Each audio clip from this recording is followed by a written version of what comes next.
Question number 1.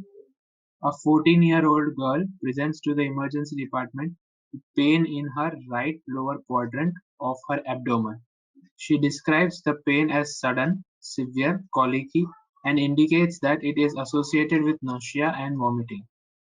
Physical exam reveals tachycardia and severe tenderness to palpation with rebound in the right iliac region. Emergency laparotomy is performed and which reveals an inflamed appendix. A pre-surgical blood cell count shows an increased number of cells having multi-lobed nucleus and multiple cytoplasmic granules, as shown in the attached image.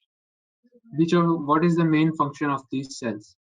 This is the main cell over here, whose main function we have to identify. Option A, antigen presentation.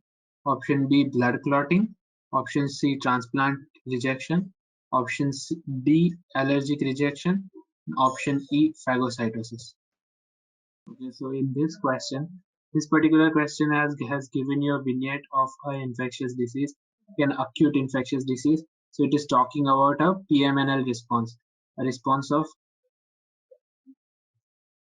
it is talking about how the polymorphonuclear cells is going to attack.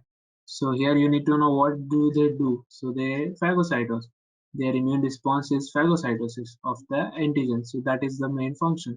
So that is something that you need to know. Let's see what extra. So they kill by phagocytosis, neutrophils, okay, so you also need to know which type of granules they have.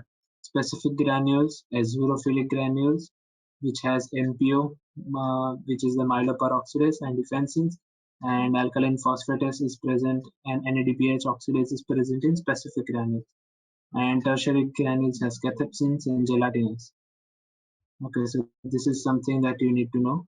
Thanks for watching. Please give a thumbs up and subscribe for more.